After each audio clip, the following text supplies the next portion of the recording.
For decades, Spain carried a reputation that felt impossible to escape. Beautiful football, gifted players, and painful exits when the pressure became greatest. Then came Vienna in 2008. Against Germany, Fernando Torres chased a pass that seemed just beyond reach, slipped past Philippe Lahm, and lifted the ball over Jens Lehmann. One goal ended a 44-year wait for a major international trophy, but the significance went far beyond the scoreboard. But Spain had finally proved that control, patience, and technical courage could survive the tension of a final. Xavi dictated the rhythm. Andres Iniesta found space where none appeared to exist, and Iker Casillas led with calm. That night did not merely crown a European champion, it created real belief.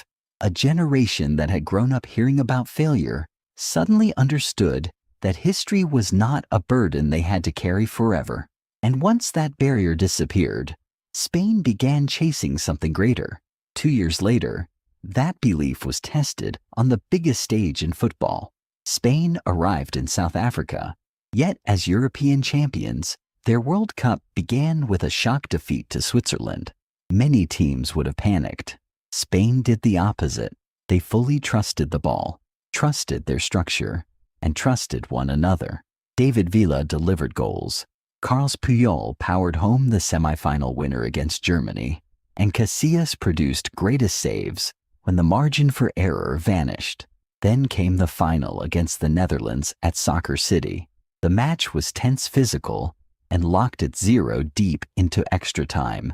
Cesc Fabregas received possession near the penalty area and found Iniesta. One touch created the opening. The next strike changed Spanish football forever. In the 116th minute, the ball flew beyond Martin Stekelenburg. Spain were world champions for the first time. The country that once feared decisive moments had mastered the greatest one of all. What followed confirmed that Spain were not simply enjoying a brief peak. At Euro 2012, opponents knew exactly how they wanted to play and still could not stop them. Their passing was not possession for its own sake. It was a system designed to move rivals, close escape routes, and strike when concentration finally broke. In the final against Italy, David Silva opened the scoring, Jordi Alba finished a sweeping move, and Fernando Torres added a third, before assisting Juan Mata for the fourth. The 4-0 victory became the widest winning margin in a European Championship final. More importantly, Spain completed an unprecedented sequence: Euro 2008, the 2010 World Cup, and Euro 2012. 3 consecutive major titles transformed an exceptional team into a historic standard. Their greatest weapon was not a lone superstar.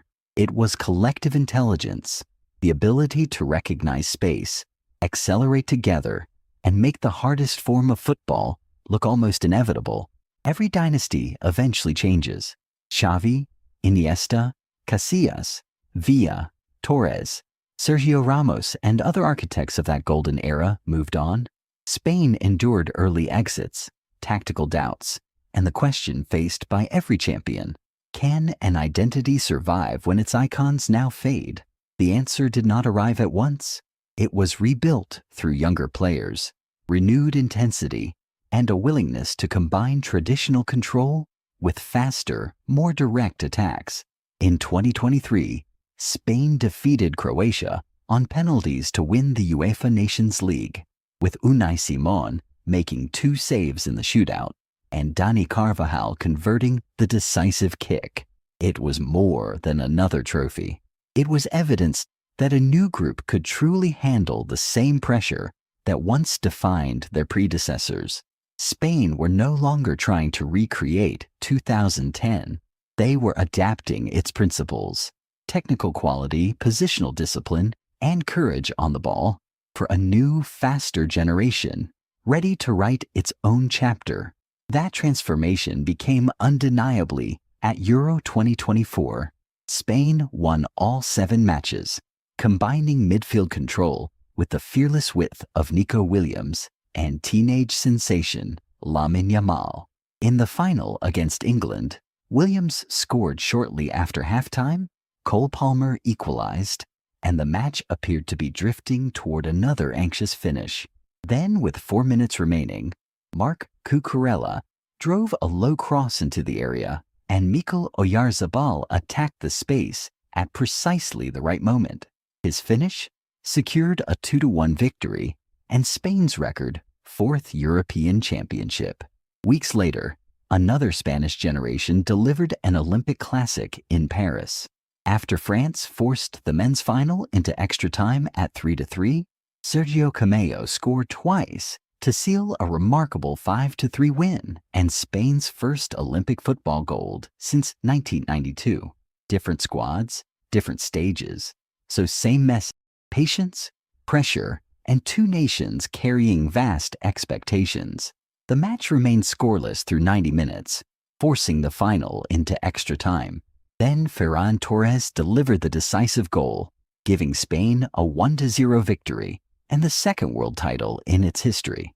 From Torres in Vienna to Iniesta in Johannesburg, from Oyarzabal in Berlin to a new generation on the world stage, the pattern is unmistakable.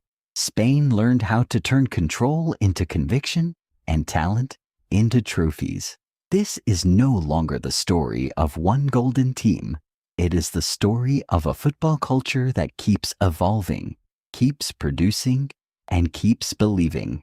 If this journey gave you a new appreciation for Spain's rise, subscribe for more football stories, leave a like, and share the video with someone who remembers these unforgettable moments.